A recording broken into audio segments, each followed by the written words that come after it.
Бүгүн бизге келе турган коногубуз Нуркыз Кадырбек кызы болмокчу. 1978 жылдын 5-апрелинде Каракулжа районунун 1-май айылында жарык дүйнөгө келген. Азыркы учурда ЛТР телеканалынын журналисти жана Ош шаарынын депутаты, ошондой эле республикалык кыргыз тил коомунун вице-президенти болуп эмгектенет. Азыр мынакей биздин коногубуз дагы келип калды окшойт. Мынакей кирип келди. Келиңиз. Саламатсыздарбы? Утлантан кыздар менен. Рахмат, келиңиз бул жакка төрдөн орун алыңыз. Жакшысызбы, жакшы жетип келдиңизби? Жолдо пробка жокпу дегендей. Барысы жакшы. Элибизде күнөөстүү сөз бар эмеспи? Саламдашпай сөз баштап деп ансыңардай саламатсызбы? Сонун таңды кандай тостуңуз? Саламатсыздарбы? Саламатсыздар урматтуу телекөрүүчүлөр. Таңды ар күнкүдөй эле жакшы ниет менен шүгүрчүлүк келтирип жакшы тостум. Рахмат. Чыгармачылыктагы жаңылыктардан бөлүшө кетпейсизби? Бүгүн тил жааттан, чыгармачылык жааттан эки тараптуу сүйлөшсөк, Эми чыгармачылык жаатта мен журналист катары чыгармачыл адаммын.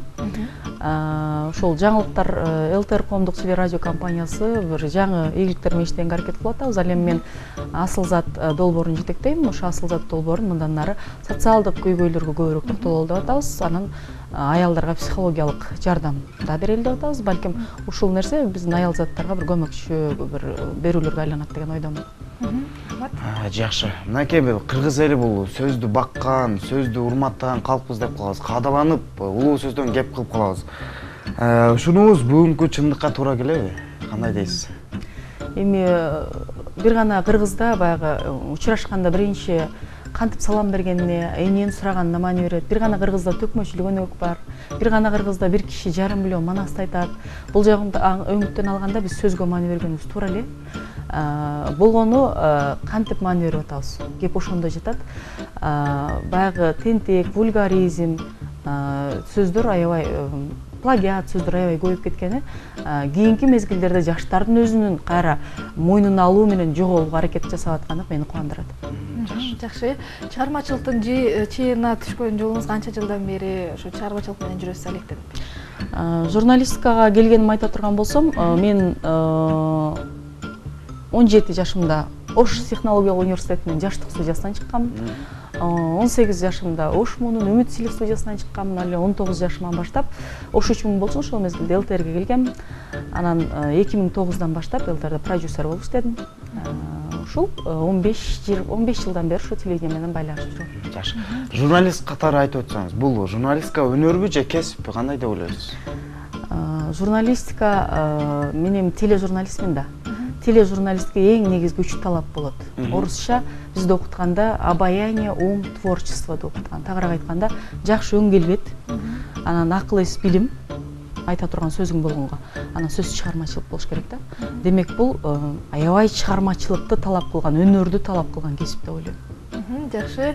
Сиз элге журналист катары дагы, Ош шаардык кеңешинин депутаты катары дагы, окутуучу катары дагы элге таанылып келесиз. Бирок ошолордун ушул кесиптердин кимиси сизге жакыныраак, көбүрөөк? Аябай оор суроо болуп калды. Эгерде бирөөсү мага жакын болбой калганда бирөөсүн таштамакмын эмдигиче. Өзгөчө баягы бала окутуп, саламатсызбы эжеке деп каерге барсаң дагы бир кишинин салам бергени, социалдык сеттерден салам бергени мага аябай жагымдуу. Билгенимге бирөө үйрөткөн чоң сооптуу иш болот дейт. Мухаммед пайгамбарыбыз саллаллаху алейхи вассаламдын да айтканы бар. Ошон үчүн мугалимдик мага өзгөчө жакын. Декретте отурган мезгилде деле мисалы областтын мугалимдердин билимин өркүндөтүү институтуна барып сабак берип турам да. Андан журналисттерде баягы эфирде сүйлөп отурганда, эфирдин аркасында көрөрмандардын сени сынап же колдоп отурган деми башкача болот. Ал эми шаардык кеңештин депутаты катары саясатка келген, дал ошол эки зарылчылыкты тереңдетүү, бала окутуудагы жана өнөрдө эл менен байланышкан болгон нерселерди тереңдетүү максатында келгем, ошо өтө жакын. Анда сиз кандай мугалимсиз, мындай студенттерге жакынсызбы же мындай катуусузбу?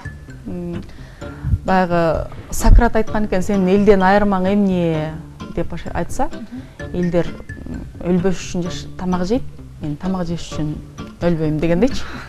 Азыңарындай мен сабакка биринчи киргенде мындай катуу талап коюп, биринчи киргенде ушинтип урушушум мүмкүн, бирок зачетко келгенде эч качан кабагым бүркөп урушпайм.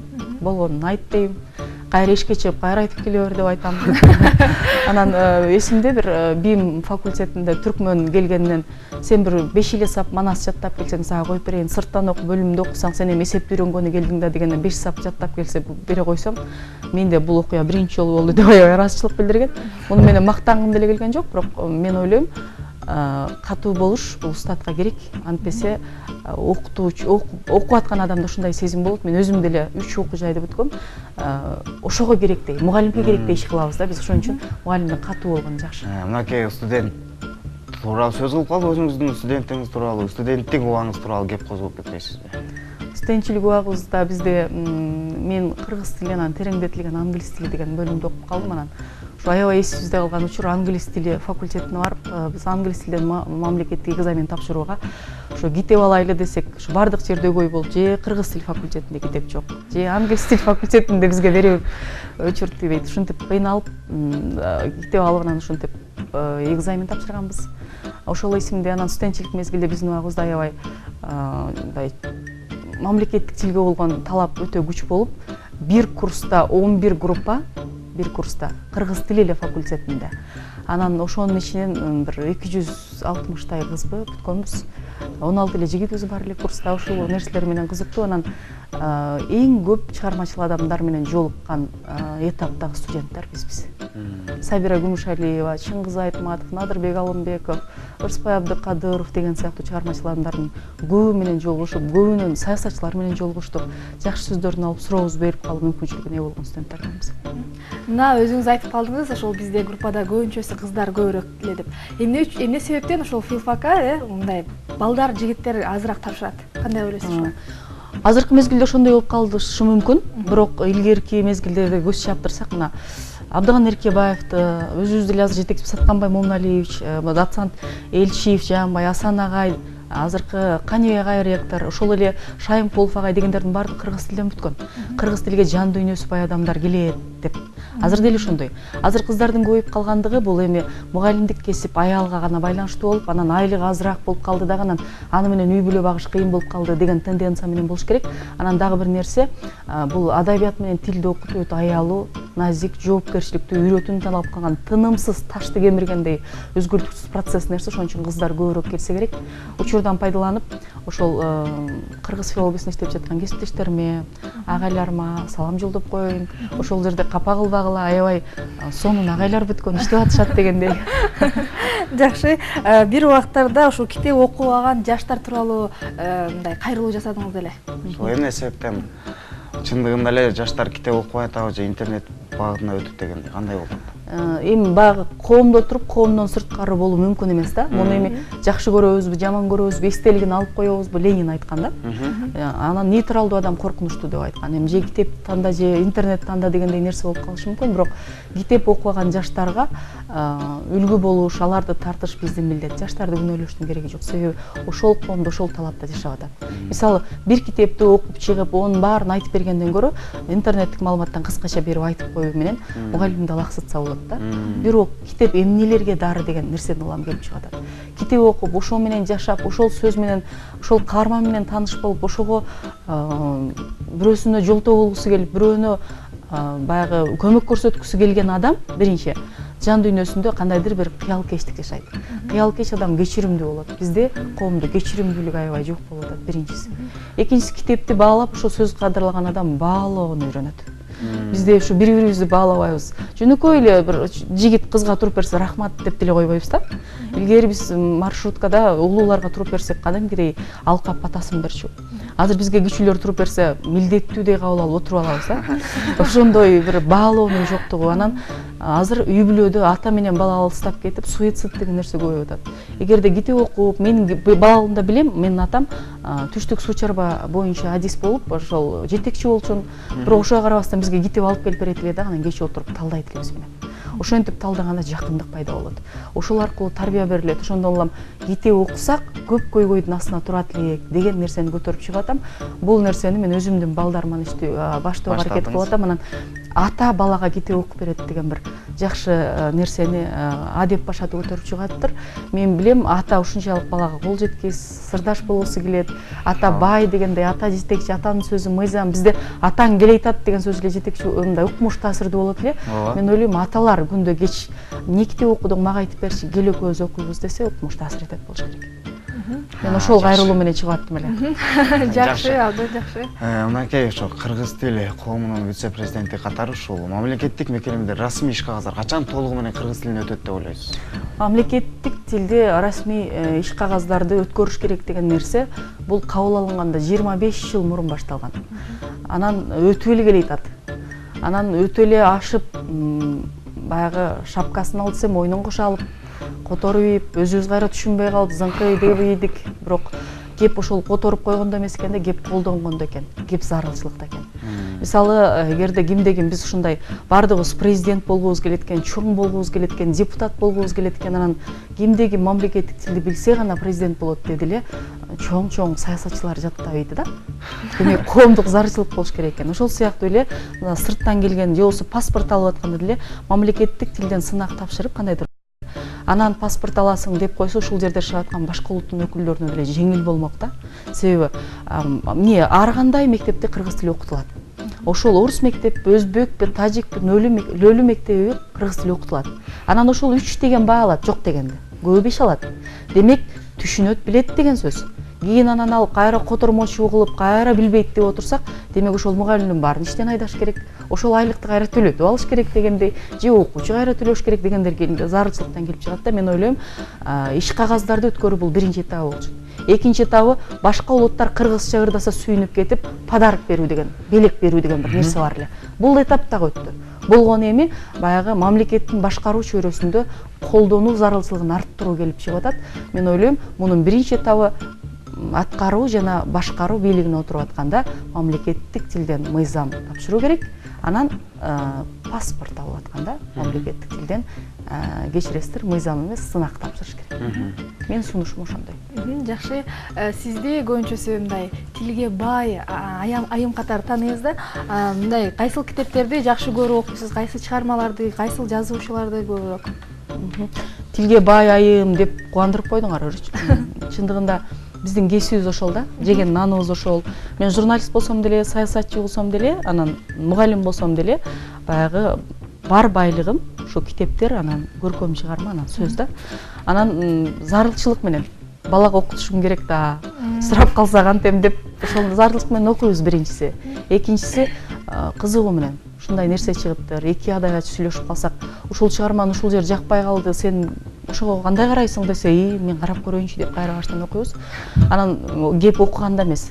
Укмуш китеп окуган мен бир таанышым бар, кайра сүйлөгөндө көп чачыратып сүйлөбөйт да. Мен ойлойм, ошону жазып калып кайра колдонгондо болуш керек. Колдоно билгенде. Жакшы. Азыр учурда коомчулукта көптөгөн ырчылар ырдын баркына жетпей, сөзүбүздүн немесин кетирип жатат да. Мына ошол эле мисалга алып көрсөм, бул ырчы айым, бул каникей, өзүнүн өзгөчө стили бар. Мисалы үчүн тексттерине кайрылып өтсөк, мына Карачаң деген куурчактар билбейт жанды, кара жыгач сезет аны. Картайган эч бир түн жок, кайрылган күн көзү чок дейт. Мына ушундай ырлар биздин тилибиздин, элибиздин баркын кетирбейт абы.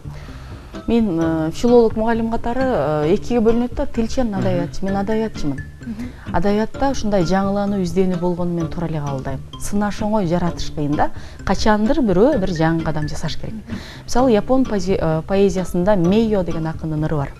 О, как светла луна, о, как светла луна, о, как светла, светла, светла луна деп эле айтат да. Мындай караганда, ой, ай мынча жарык деген эле сөз. Бирок чечмелеп келгенде бир чоң нерсени талап кылышы мүмкүн. Мен ойлойм, каникей айым деле ошондой ойлоп жазгандыр. Кеп ошону биз кантип кабыл алып атабыз да. Анан сөздү баалабай ырдап жаткан жаштар деген нерсе, бул этап, мен ойлойм, өтүп бараткан этап. Себеби жаштар эмнегедир профессионал акындар менен, жазуучулар менен иштешүүгө басым жасай башташты. Себеби ошол сөздөрдү түшүнүү менен ырдаганга аракет кылып, көбүнчө эски ырлардан бир өздөрүнүн жан дүйнөсүндө түнөк издеп атканы, мен ойлойм, бул жакшы нерсе. Мен өзү оптимистмин. Позитивге турганды жакшы көрөм ар нерсени. Демек, чыныгы таланттын ээлери, чыныгы ырлар баары бир болсо өз жолун табат. Жакшы, ошол каникейдин ырындагы талкуулап өттүк. Эми өзүңүздө чыгармачылыкта ошол мындай ырдоо жактан барсызбы? Менин атам аябай жакшы ырдачу, комузда кол ойнотчу. апам жакшы ырдайт, акем, эжелерим ошо мага бөлүнгөн шыбаган ошолор алып алган окшойт, жакшы ырдай албайм. Анан бирок көркөм окуп калам, анан жакшы ырдай албай, тим эле ырдай алгандай талдап коем. Могу жерин созсо болмок экен, бул жери мынтип калыптыр депчи. Анан күлүп калам, ырдай албаган киши сынайт болуш керек депчи. Ошон үчүн жакшы ырдай албайм, бирок ырдагандарды суктанууга баалайм. Жакшы. Келиңиз анда ушул жерден маегибизди токтотуп туруп, Дүйнө жылдызы рубрикасынан соң улантсак.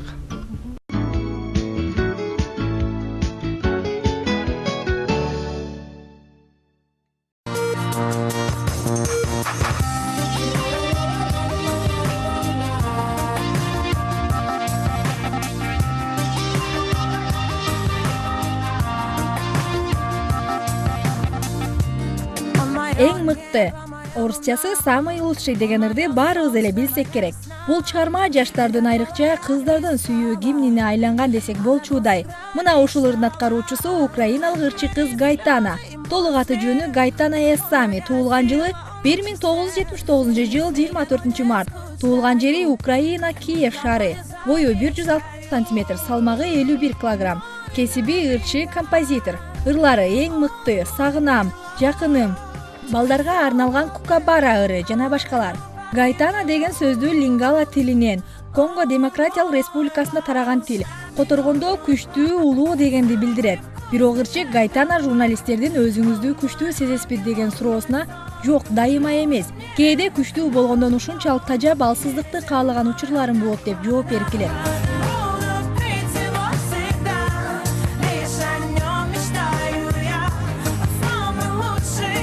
Гайтананын атасы конголук болсо, апасы украин кызы. Ырчы Украинада төрөлүп, бирок 5 жашка чейин Конгодо жашаган. 1985 жылы ата-энесинин ажырашып кеткенине байланыштуу болочок ырчы апасы менен Украинага келет. Ошондон тарта атасы телефон аркылуу гана кызы менен сүйлөшүп турганы болбосо, бир да жолу басып келген эмес. Атасынын экинчи никесинен төрөлгөн 25 жаштагы Денжандр деген иниси бар. 12 жашында телевизиондук ыр сынагынан 3-орунду жеңип алгандан тарта Гайтана чыгармачыл жашоого аралаша баштайт. Жергиликтүү Альтана деген ансамблдин жетекчиси кичинекей кыздын талантын баалап, өзүнүн тобуна кошуп алат. 2003 жылы орус тилиндеги алгачкы Сен жөнүндө аттуу ыр жыйнагы жарык көргөндөн кийин Гайтана чыгармачыл дүйнөгө баш ото менен киришет. Жаңы ырларды биринин артынан бирин жаздырып, Украина менен Орусияда жыйынтыгып жана баштайт. Ырларынын тексттери жана обондорунун дээрлик көпчүлүгү өзүнө таандык. Анын ыр жыйнактарында жалаң гана сүйүү, жашоо тууралуу ырлар орун албастан, жаш балдарга арналганы да жок эмес. 2012 жылы Бакуда өткөн эл аралык Евровидение сынагына Украинанын атынан катышкан.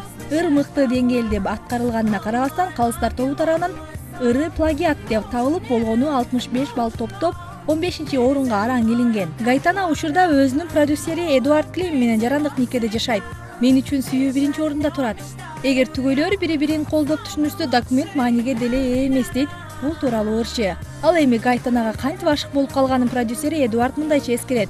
Үйдө сыналгы көрүп отурган бир убакта Гайтана ырдап калды. Ошондо экранга тигилген боюнча катып калганымды өзүм да билбей калыпмын. Бир чети үнүнө кызыксам, экинчиден экзотикалык келбетке орус тилдүү бул сулуу мени ойго салып, акыры анын жүрөгүн багынтуу тууралуу ой да пайда болду. Азыр Эдуард максатына жетип, ырчынын продюсери гана болбостон, сүйүктүү мырзасына да айланган. Учурда бул чыгармачыл жуп балалуу болуша элек. Бирок Гайтана келечекте 5 баланын энеси болгусу келерин жашырбайт. Гайтана тууралуу кызыктар. 12 жашында стол үстүндөгү теннис боюнча спорт чеберчилигине талапкер болгон. Ырчынын муздаткычында дайыма ананас турат. Бул тууралуу ал келбетимди бир калыпта кармоо үчүн дайыма ананас жеп турам дейт.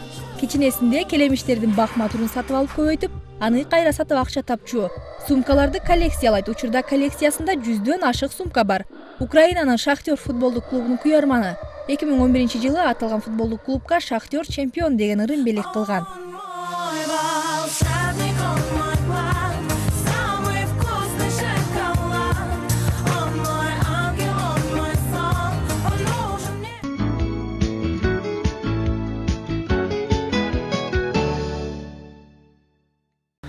Урматтуу көрүүчүлөр, биздин маек дагы да болсо улантууда. Мына демек биздин чайыбыз да демдеп калды окшойт, кайнап калды окшойт дегеним сизге ысык кофеден деп, ысык кофенин үстүндө кызыктуу маек курсак, Мына чыгармачыл адамдардын ичи тары болот эмеспи? Буга кандай карайсыз?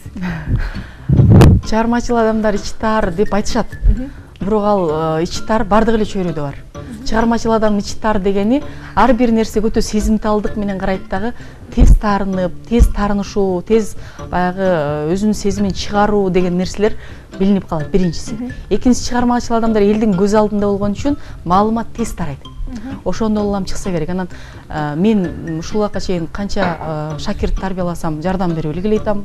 Мен устаттарыман азырга чейин жардам алам дегендей. Анан өзү бирөөгө көрө албастык кылуу адамдын өзүнө эле зыян болот экен, ооруларды алып келет экен. Болсо болгондур, бирок мен бирөөгө бут тоскон жерим жок. Жакшы. Чыгармачылык. Рахмат.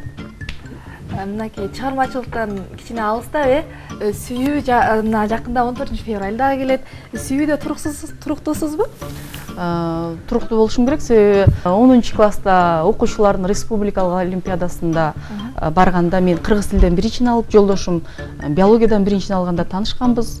Ошондон кийин 9 жылдан кийин үйлөнгөнбүз. Үйлөнгөнүбүзгө 10 жыл болду. Кудайга шүгүр, мен жолдошум менен сыймыктанып, жолдошум деп жашап, бар жакшылыгымды жолдошума арнап келейтам. Мен бул сүйүүдөгө тапкан байлыгым болуш керек. Жакшы, абдан жакшы. Үйдө кандай келинсиз? Кайната кайнеңизге кызмат кылуу боюнча. Эми мындай адамды сыйлоо боюнча, көңүлүн алуу боюнча, баягы жакшы тосуп алуу боюнча, тамак жасоо боюнча жакшы эле келинмин десем болот. Муну апам менен атам деле айтып калат. Эми баягы кайнатам, кайненем деп айтпайм. Ошол атам менен апам дагы көп айтат. Анан көбүнчө өтө эле жакшы иш кыла албайм. Муну моюнга алам. Анан биз ошо чогулуп барганда эле ошо апамдын нанын жегени барабыз. Апам шумдук нан жабат, ошол бир жакшы нан жапканды үйрөнө албай жүрөм. Андан жакшы. Барып бул энеге караганда кайнене жакын болуп кетет дейт го, ошонун канчалык деңгээлде чындыгы бар? Чындыгы болушу мүмкүн, себеби сенин балдарың, сенин үйүң, сенин жолдошуң, сенин өзүң бардык турушуң менен үйүң бар жогу, салтың, фамилияң дегендей ошол тарапка карап каласың, кайын журтуңачы. Анан эмне сырың болсо ошол кайненең менен бөлүшөсүң, ошого арызданасың, ошого айтасың. Анан үйдөгү бирдемени апаңа айтып келсең, чоң таасир калтырышы мүмкүн. Анан ошондо эле анан тынбай ошол жерде чогуу жашап, ошолор менен катташып кан үчүн көп көрүшүп каласың дегендей, бунун чындыгы бар. Абдан жакшы. Балким ошол кайната кайнеңиздин жакшы болгондугу үчүн дагы ушундай жакшы чоң деңгээлге жетип жаткандырсыз. Мүмкүн себеби кайната кайнене колдобосо, ай келин саясатка эмне бар, үйдө отургун. Ай келин бул түнкү саат 10-до түнкү түз эфирде отурасың, үйдө отур деп талап койсо, мен кабыл алышым керек. Себеби анткени менин жолдошуму ошол эрежеге жеткирген адам менин да ата-энем. Ошенткен жок, аларга да ыраазычылык билдирейин. Өзүңүз мына 4 баланын энеси экенсиз. Келечекте кандай кайнене болоюн деген мындай немелериңиз барбы? Кайнене болууну элестетип көргөнсүзбү? Кайнене болууну элестетип көрөм. Күндө бир маал ыраазданып коем. Анткени кайнене болууну элестетип качан көргөм? Мен чоң уулум 2 жашында бир бакчада венетка деп коет, эстелик сүрөткө түшкөн экен. Анан уулум сен кайсысың десем, мен Айжанды көрөйүнчү деп анан биринчи ушу бир кызды көрдү да. Ошондо анан менде баягы кызгануу сезим пайда болду. Анан ой көрсө уулум качандыр бирөөнү алат да. Мен кайнене болом да деген жоопкерчилик пайда болду. Мен кандай кайнене болосуң десең, биринчи чоң энемдей кайнене болушту каалайт экем. Экинчи өзүмдүн апамдай, анан ошол эле мезгилде өзүмдүн кайненемдей кайнене болушту каалайт элем. Өзүңүз кара кылжадан болот экенсиз. Теги бээ саап көргөнсүзбү? Ушул суроону мен ар бир конокко узатып көрөм да. Ооба. Бээ саап көргөнсүңбү деп сураса, ушу сизге жооп берерден мурун мен дайыма көзүмөн жаш чыгат да. Себеби менин атам кызматтагы адам болчу, анан катуу боорунан ооруп, анан бээнин сүтүн ичиш керек болгондо, анан мен 9-класста кыз элем. Анан мен өтө эле үйдө ушундай жакшы эле иш кылчу элем десем жалган айткан болом. Анан ушул атамма бир бээни саап бериш керек болуп, мен 9-класста үйдөн алыс эмес жерге бээни алып келип саап бергенмин. Ошонун таасири балким Кудайдын керемети, жардамы. Ошол аябай катуу ооруп аткан адам ошол 3-4 жыл сүт ичти. Ошол ооруду дегенден кийин да 10 жыл жашады. Менин арманым эмне десе, ошол ийгиликтерим атам көрбөй калган деп айтат элем. Башка адамга эмес, атама бээ саап бергеним мен сыймыктана турган, анан көзүмө жаш алып эстей турган күндөрүм. Мындай өзүңүз мындай диета кармап, формаңызды, фигураңызды сактайсызбы? мени тааныгандар айтат болуш керек, мен аябай тамакты бат жейм. Анан диета деген сөз менен такыр мамилем жок. Себеби диета кармап отурган убакыт жок. Убакыт болгондо жеп алып, бул жумуштан кийинки жумушка, бул жумушка барышым керек. Анан ол балам мектепке, мунусун музыкалык мектепке, мунусун бакчага алып барышым керек. Анан ортодо аш азык алып келишим керек. Анан жегеним бар бат эле ал болуп кетет. Диет балким мен да бир кыздарым, уулдарым чоңоюп жумшап отуруп калсам диета кармасам керек. Ооба. Жогоруда адабиятчымын деп айтып өттүңүз, деги ыр жазасызбы? Кандай? Мен адабияттагы кумирим Белинский да. Себеби Пушкинди, Лермонтовду орус адабиятынан алып чыккан Белинский болгон экен. Анан Белинский өз адабий чыгарма жазган эмес да. Анан өзүмчө эле таасирленип, Белинский жазбаса, биз дагы ушу адабий сынчы болушубуз керек. Адабият жумгалим жарым сынчы болуш керек. Мен деле жазбай коеюн деп элге чыгарбай калгам, анча-мынча жазам. Бирок аны жолдошум гана көрүшү мүмкүн, башка эч ким көрбөйт дагы. Жакшы. Мына азыр кыш да? Анан кышкы эс алууга кандай карайсыз? Мындай кышта кышкы эс алууга чыктыңызбы же эми болжолдоп жатасызбы? Кышкы эс алууга чыгып келдик. Алай деген бир куттуу жер бар. Ошол жерде баягы атайын муз тебүүчү аянт ачылган экен. Албетте баягы Бишкектеги, Чолпон Атадагы аянттарга дал келбесе дагы бул биздин баалуулугубуз, бул маданиятында, спорт маданиятындагы жетишкендиги. Барып көрүп келдим, жакшы сезимдер бөлүшкүм келип атат, сиздер менен барыңыздар. Рахмат. Журналист катары мына ушул Ош ТВнын передачаларына кандай баа бересиз? Баа берген баягы журналисттик, эксперттик деңгээлге жетпесем дагы кесиптешиңиздер катары сиздердеги оперативдүүлүк, анан бир кишиде ынтымактуулук, анан бир жаңы нерсеге болгон изденүү, азыр эле моментип чай менен келип түз эфирде ушундай нерселерди уюштуруп атканыңыздар мени кубандырат. Баягы эмне деп коет, жакшы атааңдашуу болуш керек. Сиздерге ийгилик, баа берем. Рахмат. Рахмат. Ушуну менен биздин дагы программабыз аягына чыгып баратат. Эжеке, анда ушул кыргыз элине жакшы каалоо тилектериңизди айтып өтпөйсүзбү? Жалпы кыргыз элине биринчи айтарым ынтымак болуп тур. Эчтеке арзыбайт экен, көрдүк аны. Ынтымак болсун, урматтуу элим, журтум. Түшүнүшүү болсун. Анан мен өлүмдөн да катуу араак коркконум бул түшүнбөстүк. Ошон үчүн бар бирибизди түшүнүү, анан жакшы күндөрдү көрүшүү насип этсин. Анан эң биринчи ар бириңиздердин үй бүлөңүздөрдө бакытыңыздарга балкып жашаңыздар, ишиңиздерге ийгилик. Ушул кирип келген жаңы жылда бизде мамлекетибиз бир чоң ийгиликтерди алып келген болсун, экономикабыз өнүксүн дегендей каалоо көп. Бардык жакшылыктарды каалайм. Сиздерге да ийгилик. Жүрөктөн чыккан сөз аз чыгат дейт го. Ансыганда сизге дагы терең ыраазычылык билдиребиз. Атайын убактыңызды бөлүп, бизге кызуу маек бергениңиз үчүн чыгармачылык ийгилик каалайбыз.